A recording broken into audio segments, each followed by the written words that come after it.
Okay, good morning children. I'm Teacher Leia. Kamusta kayong lahat mga bata?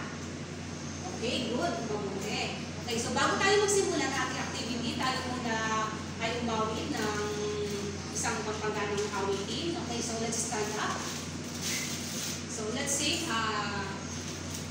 about happy, about emotions, about happy, sad, and angry. Okay, so let's see.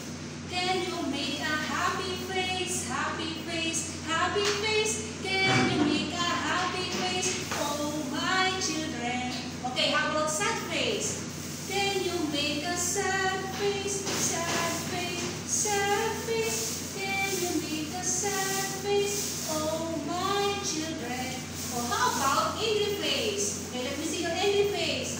Can you make an angry face, angry face? Angry face, can you make an angry face, oh my children? Okay, very good. So now children, may gagawin tayong activity about sa ating emotions o feelings o ating nararamdaman. So, sa tingin niyo mga bata, ano ba yung kulay ang nagpapakita na ang pagiging happy? O, anong kulay ang pagiging happy? Okay, so very good. Yellow. Yellow is a happy face. How about sad face?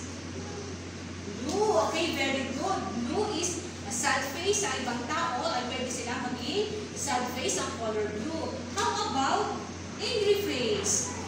Okay, color red. Very good. Kasi sabi nila, pag galit ang isang tao, namumula yung face. Kaya sila angry. Okay. So ngayon, children, may gagawin tayong activity. Ito ay tungkol sa pagpapakita ng emosyon o nararamdaman. So, bibigay ako sa inyo blank face. So, guguhit kayo kung anong emosyon ang nararamdaman nyo ngayon. Kung kayo ba'y happy, sad, or angry. Tapos kukulayan mo siya. Ano nga kulay kapag happy? Okay, very good. Yellow. Kapag sad? Blue. Very good. Kapag angry, o anong kulay? Red. Very good. So, alam na ba ang gagawin mga bata? Okay, simulan na natin ang gawain.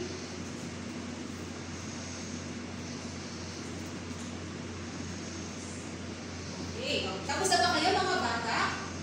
Okay, mabuti. Wow, ang gaganda naman ang inyong mga ginawa ng kulay. So, Kim, maaari ko bang makita kung ano ang iyong ginawa? Teacher, ang ginawa ko po ay happy face. Kinulayan ko po ng yellow. Sabi, wow, ang ganda naman ang iyong ginawa, Kim. So, are you happy today? Sabi, opo, teacher, happy po ako. Kasi po, binilhan po ako ni Mami ng pet dog. Ito po ay poodle. Color brown po siya. Ang cute-cute niya po niya. Sabi, wow, kakatuwa ka naman. Nasaya-saya mo ngayon, Kim. Maaari bang malaman kung kumusta na ang alaga mong aso? Opo, ma'am. Sobrang cute po na alaga kong poodle at ang bait-bait po niya. Okay, Kim.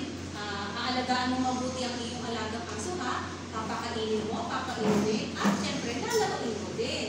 Okay? Next. Andrea, maaari bang makita ang iyong ginawa? Teacher, sad face po. Tinulayan ko po ng kulay blue. Okay, so bakit ka sad? Sad ka ba ngayon? Yes, teacher, kasi po, yung dad ko po umalis, papuntang Canada, matagal na po siya babalik. Ganun ba, Andrea? Huwag ka nang malungkot. Isipin mo na lang na ang daddy mo ay pupunta ng ibang bansa para mag-work at para maging maganda ang buhay mo at maging maganda din ang pagpasok mo sa paaralan. Tsaka, alam mo, Andrea, may mga bagay naman na pwede magpasaya sa atin o may mga paraan na pwede tayo maging masaya. Pwede kang magbasa, magkulay, o kaya lumabas o makapaglaro sa iyong mga kaibigan para hindi ka na masyadong malungkot. Okay ba yun, Andrea? Okay po, teacher. Okay, Sarah, maaari ko bang makita ang iyong ginawa? Teacher, angry face po. At color red po ang kinulay po. Maaari ko namin malaman kung bakit angry ka ngayon. Kasi po, teacher, yung pinsan ko po, sinira niyo po yung yung toy doll po. Kaya hindi mo lang po siya ba? In. So, nag-solid